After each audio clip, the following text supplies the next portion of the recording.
Well, Flash Gordon. I don't think there's much Get Carter in Scott Pilgrim, but there's definitely quite a lot of Flash Gordon, and that's another film. I mean, I know that like a lot of the films that are like reference points for me on this are actually I know are favorites of Guillermo as well, because like Flash Gordon is a favorite of both of ours. So is Phantom of the Paradise. And Beyond the Valley of the Dolls. Are you a big Beyond the Valley of the Dolls fan? No, but I will say yes. Okay, I'm okay. Well, 2 out of 3. But Flash Gordon is important in the sense that I think that that movie, perhaps in a way that nobody had done much, certainly not at the time, takes stylistically a huge step into being a really risky. It's an incredibly risky interpretation that goes beyond the comic books because it's not a. People say, "Oh, yes, it's comic book aesthetics." It isn't. It really becomes almost like a feast, like a happening of colors and shapes and sounds in the way that Scott Pilgrim is too.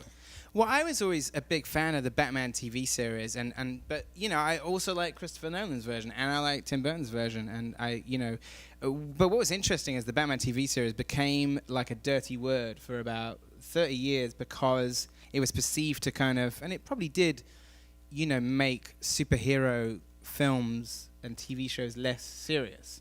And it was when Superman came back around that people started to take things more seriously.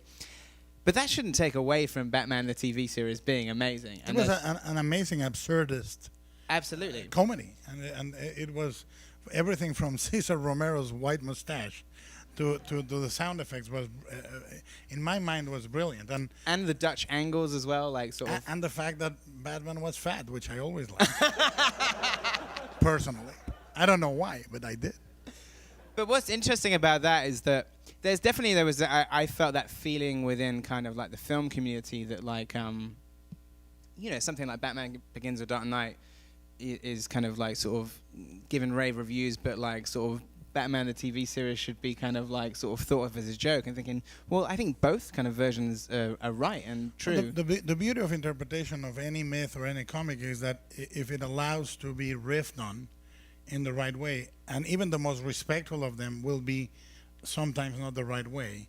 It will create different versions they all can live in almost bizarro universes of each other. That's what I feel. Where this kind of like fed into Scott Pilgrim, I felt, is that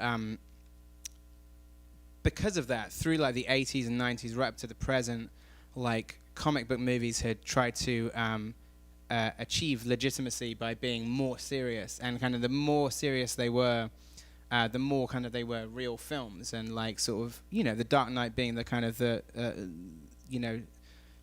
peak of that in a way.